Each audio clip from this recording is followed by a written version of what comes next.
चाय के साथ मेरा कनेक्शन बहुत स्ट्रांग है। जब भी मैं चाय पीता हूँ किसी न किसी चीज़ के बारे में सोचता हूँ। मेरी सोचने की आदत इतनी ज़्यादा है कि मैंने अपने पॉडकास्ट का नाम भी चलो सोचे रख दिया। मेरे दोस्त कहते हैं कि तुम बहुत ज़्यादा ओवर थिंकिंग करते हो, हर वक्त सोचते रहते हो। तो मैंने सोचा कि मैं अकेला ना सोचूं, सबके साथ सोचना शुरू कर दूं। देखिए, जब मैं आज चाय पी रहा था शाम को, तो मैंने जैसे ही देखा चाय पीते हुए मौसम बहुत ठंडा हो चुका था और एक बहुत ही नॉस्टैल्जिक वाइब्स आना शुरू हो गई जब मैंने कुछ बच्चों को अपनी गली में क्रिकेट खेलते हुए देखा। मुझे अपना बचपन का वक्त भी याद आ गया कि कभी हमारे पास भी ये वक्त होता था जिसमें बहुत ज़्यादा फुर्सत हुआ करती थी, बहुत ज़्यादा टाइम हुआ करता था, ऐसे दोस्त हुआ करते थे जिनसे कोई मतलब नहीं होता था। जब बचपन में हम वक्त गुजारते थे, जो आजकल का बचपन है उसमें कितना फ़र्क है, आज इस पर थोड़ी सी बात कर लेते हैं। पर उस पर बात शुरू करने से पहले मैं सबको कहना चाहता हूँ अस्सलाम वालेकुम। मेरा नाम है जजील अहमद जुनेजो और आप सुन रहे हैं चलो सोचें। वैसे कानूनी तौर पे ये चलो सोचें का सीजन 3 है, पर वीडियो पर आ रहा हूँ तो काफी लोगों के लिए ये पहली बार चेहरा नजर आ रहा होगा और काफी लोगों के लिए ऑडियो पर भी होगा। तो सीजन चलो सोचें के ऑडियो में आ चुके हैं, उसकी लिंक्स जो हैं वो आपके डिस्क्रिप्शन में मौजूद होंगी। और आपके पास अगर बहुत ज़्यादा वक्त है तो आप उनको सुन सकते हैं, अगर आपके पास कम वक्त है तो आप इस एपिसोड को सुनकर अपनी जान छुड़वा सकते हैं।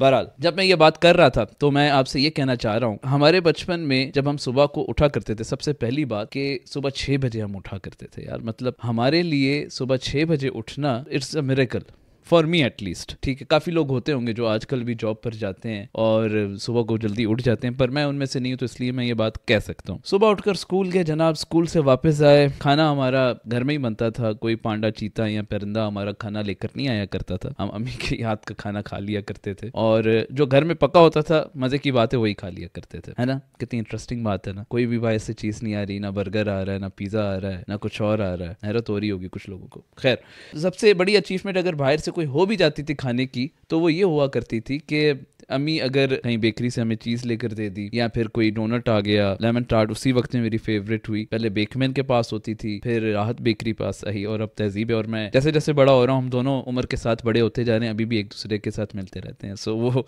मेरी चाइल्डहुड मेमोरी जो अभी तक मेरे साथ अगर कंटिन्यू है तो वही है। स्कूल से वापस आए जनाब, खाना शाना खाया, ट्यूशन पढ़ा, मोहल्ले में बच्चों के साथ खेलना शुरू हो गए, खेल कर घर आए। ये हमारे दिन का एक छोटा सा लिमिटेड सा पैच अभी के बच्चों के लिए नजर आता होगा कि शायद बोरिंग है, बट बिलीव मी, इससे खूबसूरत मेमोरी और अच्छा दिन आजकल के बच्चे शायद ना गुजर पाते हो। हमारी दोस्तियों का कोई मतलब नहीं होता था, दोस्ती अगर होती भी थी तो वो एक दूसरे के साथ एक अच्छा वक्त और अच्छी मेमोरी गुजारने के लिए होती थी। ये नहीं कि मिशन होता था वैसे मेमोरी बनाने के लिए, पर एक नॉर्मल लाइफ हुआ करती थी। मुझे ये मेमोरी शायद इसलिए भी आई कि कुछ दिन पहले बचपन के दोस्त नमूदार हो गए अचानक मेरे दरवाजे पे। वैसे मैं खुद भी हैरान था कि कैसे उनको याद आई, या कैसे शायद नेचुरली एक होता है कभी कभी के फिक्स होता है टाइम कुछ दोस्तों के मिलने का। तो मिले, हम लोगों ने भी वही मेमोरीज शेयर की और उनसे मिलकर सीरियसली मुझे ऐसा लगा कि I have been too fast in life. आजकल के वक्त की अगर बात करें तो सब कुछ कितना तेज हो चुका है ना। आजकल के वक्त में जितने भी सोशल मीडिया प्लेटफॉर्म्स आ चुके हैं, उन्होंने हमारे इमोशंस को, हमारी फीलिंग्स को और हमारे वक्त को बहुत तेज कर दिया है। बचपन में अगर टेलीविजन की बात करूं मैं, उस वक्त सोशल मीडिया नहीं हुआ करता था, इंटरनेट तो बहुत अर्ली 20s में जो है उससे रेवोल्यूशन पकड़ना शुरू किया अपना। उससे पहले सुबह के टाइम रोशन पाकिस्तान आया और फिर जब 20s की बात करें तो उस वक्त जो है नए नए चैनल्स आना शुरू हुए, जिसमें इंटरटेनिंग चैनल्स जो हैं उसमें इंडस म्यूजिक आ गया, द म्यूजिक, आग टीवी आ गया। आग टीवी में इसलिए उससे मुस्कुरा रहा हूँ, उस पर बहुत ज़्यादा कॉन्सर्ट्स आया करते थे। इंडस म्यूजिक में नए नए आर्टिस्ट इंट्रोड्यूस होते थे और मैं जब इन आर्टिस्ट का नाम लेता हूँ आपसे तो आप खुद सोचें, जल the band, Atif Aslam, call, EP और भी बहुत बड़े बड़े आर्टिस्ट, अहमद जानजेब, ये उसी वक्त के आर्टिस्ट हैं बेसिकली। ये आर्टिस्ट उस वक्त में क्यों हैं? आप, मेरा ये सवाल आप सबसे, आप जरूर इस चीज का जवाब कमेंट्स में दीजिएगा। ये सब वो लोग हैं और ये सब इसलिए उस वक्त में है क्योंकि उस वक्त मीडिया का एक बूम था। जब बूम हम किस चीज को कहते हैं, बेसिकली बूम हम उस चीज को कहते हैं जिसका ट्रेंड, जिसकी बातें आपके माहौल में बार बार हो रही हो, जिसको ज्यादा सुना जा रहा हो। आप बाहर ड्राइविंग पे जाते थे, आप इन लोगों को सुना करते थे। बेशक आपके पास ऑक्स की केबल होती थी, आप गाना डाउनलोड करके स्पेशली इनके गाने सुना करते थे। सो बेसिकली जब जिस चीज का बूम होता है तो उसकी अंदर की जो यूथ होती है उस वक्त की, वो कोशिश करती है उस चीज को अडॉप्ट करने की। जैसे किसी वक्त में बीबीए का एक बूम आया था, आप हर किसी से पूछो तो वो बीबीए कर रहा होता था। No offence to all BBA students, वो मुझसे बेहतर ही कर रहे हैं आजकल। या फिर किसी ने कहा था कि एसीसीए करो उसके बाद लाखों कमाओगे, और वो लोग आजकल करोड़ों की बातें कर रहे हैं, अभी तक भी करोड़ या लाख नहीं कमा सके वो। सो जब भी कोई किसी चीज का बूम होता है, आप उसी फील्ड में जाने की कोशिश करते हैं, आपकी यूथ उसमें नई चीज़ डिस्कवर करती है, फिर वो कोई भी हो। आईटी सेक्टर एक सीरियस मिसाल है आज के वक्त की, और आईटी की वजह से दुनिया में आर्टिफिशियल इंटेलिजेंस है और उसमें आप आगे से आगे तरक्की कर रहे हैं। पाकिस्तान में कितनी हो रही है इसकी बात बाद में हो सकती है। अब जब मैं आजकल की बात करूं, आजकल किस चीज़ का बूम है, मैं आजकल कभी अगर फ्री टाइम में टीवी खोलकर बैठूं तो मेरे लिए एक स्ट्रेसफुल डे बन जाता है। क्यों? क्योंकि 40 से 45 तो न्यूज़ चैनल्स हैं, हर फूल पे एक न्यूज़ चैनल है। गुलाब, जैस्मीन जो सिंध में रहते हैं उनको पता होगा, एक धूम टीवी भी, उसमें इवन ये भी बताया जाता है 2 बाइकों वालों का झगड़ा हो गया, एक दूसरे को गोली मारी और मर गया उसमें से एक। इवन उसमें जूती चोरी होती है मस्जिद से, उसकी भी हेडलाइंस नीचे ब्रेकिंग न्यूज़ में चलाई जाती है। जस्ट इमेजिन, ब्रेकिंग न्यूज़,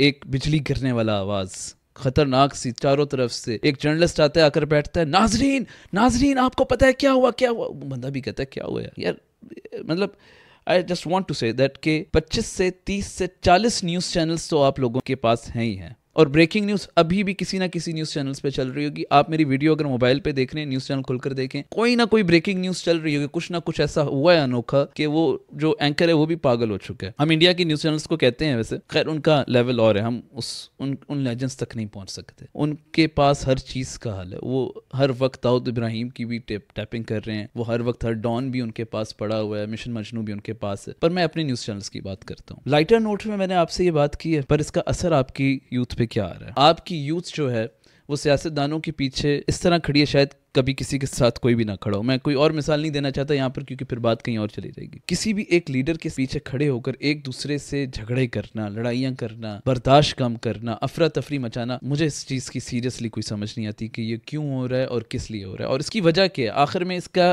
कहते हैं ना एंड नोट क्या है, क्या हासिल कर क्या करना चाहते हैं आप लोग इससे। मैं ये उन लोगों से सवाल पूछ रहा हूँ जिन्होंने अपने रिश्तेदारों से, दोस्तों से लाताल्लुकी कर दी सिर्फ अपने एक लीडर के कहने पे। उन्होंने नहीं कहा, पर उसकी सोच कुछ और है, वो उसको नहीं पसंद करता, उनका बस नहीं चलता, शायद वो दूसरे को आग भी लगा दे। सड़कों पे नेगेटिविटी, स्ट्रेस, हर वक्त परेशानी, क्यों इतनी अदम बर्दाश्त हो गई कि आप सब में? अगर इन चीजों का कोई फर्क पड़ता है इन बातों से, या इन बातों से आप समझते हैं कि आपकी लाइफ बेहतर हो सकती है, तो करते रहें, दुनिया को फर्क नहीं पड़ता। और अगर आप इग्नोर कर रहे हैं तो सीरियसली ये आग आपके घर तक भी आ सकती है। आप अगर दूर से देखकर तमाशा देख रहे हैं, इसको नहीं रोक रहे, आप कह रहे हैं कि ये सिर्फ एक एंटरटेनमेंट है, क्योंकि सड़कों पे निकलने वाले कोई और लोग हैं, इंटरनेट पर बैठकर बात करने वाले लोग कोई और हैं। ये दोनों बहुत अलग हैं। एक का मकसद कुछ के घर बाहर बैठकर यूट्यूब पे बातें करने से चल रहा है, वो खुद यहाँ पर नहीं आएंगे, क्योंकि ये नेगेटिविटी अब प्रोडक्ट बन चुकी है। अभी पाकिस्तान में इस वक्त ये प्रोडक्ट बन चुकी है। आप जितना बेचोगे इसको उतना कमाओगे। मुझे फर्क नहीं पड़ता, मैं इधर कमाने के लिए नहीं आया,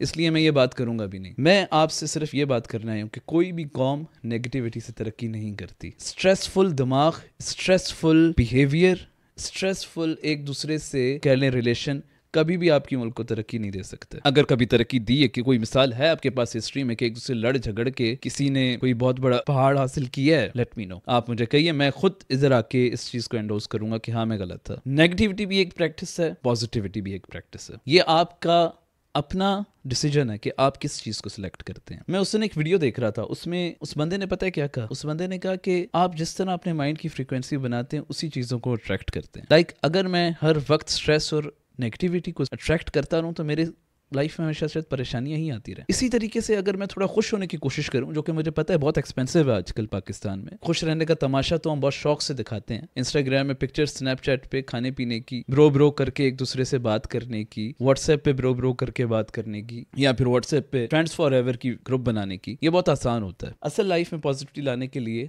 आपको प्रैक्टिस की जरूरत होती है, एक ऐसी प्रैक्टिस जो प्रैक्टिकल हो। How can you be happy? इसके लिए आपको कोई वजह नहीं चाहिए, you just need to practice on it. इसी प्रैक्टिस के लिए, इसी नए तरीके की सोच के लिए मैं पहले भी आपके पास आया था और दोबारा आपके पास आया। आई नो के बाहर ऐसे प्रॉब्लम्स हैं जिसमें मेंटल हेल्थ आपकी चैलेंज हो रही है, इस पे बात नहीं हो रही है। जिस तरह के मसले हमारे हुक्मरान ने हमें दिए, कोई ऐसा नायब वज़ीर आज़म भी होना चाहिए जो साइकेट्रिस्ट हो, जो आपको दवाइयाँ भी सजेस्ट करे, थोड़ी खिताब में आके थेरेपी भी कर दे आप लोगों की, पर ऐसा है नहीं फिलहाल। तो अपने लिए खुद ही कुछ कर लेते हैं। वो कहते हैं ना, बाहर जाकर अपना काम खुद करना पैसी। मुझे पता है अपना काम करने में सबको मौत पड़ती है, पर थोड़ा बहुत कर लेते हैं अपने आने वाले लोगों के लिए, अपने आने वाले नस्लों के लिए। मैं थोड़ा लीडर की तरह साउंड कर रहा हूँ, मुझे पता है, चले अपने लिए कर लेते हैं, आने वाली नस्लें खुद देख लेंगी अपने आप को। अपनी मेंटल हेल्थ को बेहतर कीजिए, इसी तरीके से ही कुछ बेहतर हो सकती है, वरना तो भाई बहुत मुश्किल हो सकती है। इसी तरह लाइफ बेहतर हो सकती है, और इसी वजह से हम लोग इस पॉडकास्ट को लेकर आए हैं। आने वाले दिनों में इस पर बहुत ज्यादा बात होगी, डिफरेंट टॉपिक्स हैं हमारे पास। आपका फीडबैक का मुझे इंतजार रहेगा। अपना बहुत ज्यादा ख्याल रखिएगा।